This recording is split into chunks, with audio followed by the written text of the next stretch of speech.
ಅಯ್ಯೋಯ್ಯೋ ಸಿಕ್ಕಾಪಟ್ಟೆ ಸರ್. ನನಗೆ ಗೊತ್ತಿಲ್ಲ, ನಾನು ಆಚೆಗೆ ಒಳಗಡೆ ಇದ್ದಾಗ ನಂಗೆ ಏನು ಅನಿಸಿಲ್ಲ.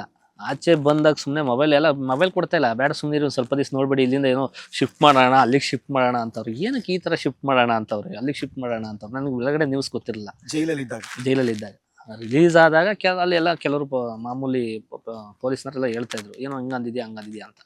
ಮೇ ಬಿ ಅಂದಿರ್ತಾರೆ, ನನಗೆ ಗೊತ್ತಿರಲ್ಲ, ಅದೇನೋ ಉದ್ದೇಶಪೂರ್ವಕ ಅಂದ್ರೆ ನೆನಪಿರೋದು, ಇಲ್ಲ ಡಿಲೀಟ್ ಮಾಡಿಸ್ಬರ್ತಿದ್ದೆ. ಇದೆಲ್ಲ ಏನೋ ಮಾಡಿರ್ತಾರೆ ಗಿಮಿಕ್ ಅಂತ ನಾನು ಅನ್ಕೊಂಡೇ ಇದ್ದೆ. ಯಾವಾಗ ಹೊರಗಡೆ ಬಂದು ಮೊಬೈಲ್ ಒಂದು ಬರ್ತಿದ್ದಂಗೆ ಮನೆಗೆ, ಇಲ್ಲಿಂದ ಸೀದಾ ಎಲ್ಲರೂ ಫಾರ್ಮ್ ಹೌಸ್ ಹೋಗಿ ಇಲ್ಲಾರ ಎಲ್ಲ ಅಲ್ಲಿ ಬಿಡ್ತೀವಿ ಪ್ರತಿಭಟನೆ ನಡೀತಿದೆ, ನಿಮ್ಮ ಮೇಲೆ ಹೊಡೆದಾಕ್ತಾರೆ ಸಾಯಿಸ್ತಾರೆ ಅಂತ ಅಂದ್ಬಿಟ್ರಲ್ಲ. ಅಯ್ಯೋ ಇದೇನಪ್ಪ ಇದು ಹಿಂಗಂತವ್ರಲ್ಲ ಅಂದ್ಬಿಟ್ಟು ಒಂದು 3-4 ಸಲ ಮೊಬೈಲ್ ಓಪನ್ ಮಾಡಿದೆ. ಅಡೇನೂರು ಮನು ಅಂತ ಹೊಡೆದೆ ಅಷ್ಟೇ. ಬಂತು ಲೈನೇ ಬಂದ್ಬಿಡ್ತು. ಅಯ್ಯೋ ಈ ಮಟ್ಟಕ್ಕೆಲ್ಲ ಆಗೋಗಿದ್ಯಾ, ಏನಪ್ಪ ಇದು ಕತೆ ಅಂತ ಅಂದಾಗ ಒಂದಿಷ್ಟು ವಿಚಾರಗಳನ್ನೆಲ್ಲ ತಿಳ್ಕೊಂಡು, ಕೆಲವರಿಗೆಲ್ಲ ಆ ಟೈಮಲ್ಲಿ ನಾವು ಹೇಳೋಕ್ಕಾಗಲ್ಲ, ಇದು ಷಡ್ಯ ಅಂತ ಅಂದ್ರೆ ಆಗಲ್ಲ. ಧ್ರುವಣ್ಣ ಅವ್ರು ಒಂದು ಮಾತು ಹೇಳಿದ್ರು, ಈ ಟೈಮಲ್ಲಿ ಆಳಿಗೊಂದು ಕಲ್ಲು ಅಂತ ಹೊಡಿತಾರೆ ಬ್ರದರ್, ತಲೆ ಕೆಡಿಸ್ಕೊಬೇಡಿ, ದೊಡ್ಡವ್ರನ್ನೇ ಬಿಡಲ್ಲ, ಇನ್ನು ನಿಮ್ದು ಯಾವ ಲೆಕ್ಕ ಬೆಳೆಯಕ್ಕೆ ಹೋದವ್ರನ್ನ ಬಿಡ್ತಾರ, ತಲೆನೇ ಕೆಡಿಸ್ಕೊಬೇಡಿ, ನಾವು ಇದೀವಿ ಚೆನ್ನಾಗಿರಿ ಅಂತ ಹೇಳಿ ಧೈರ್ಯ ಕೊಟ್ಟ ಮೇಲೆ ಒಂದು ಸ್ವಲ್ಪ ನನಗೆ ಒಂದು ಪಾಸಿಟಿವ್. ಇಲ್ಲಾಂದ್ರೆ ಊರಿಗೆ ಬಂದ್ಬಿಡ್ತದೆ ಬ್ಯಾಗ್ ತುಂಬ್ಕೊಂಡು.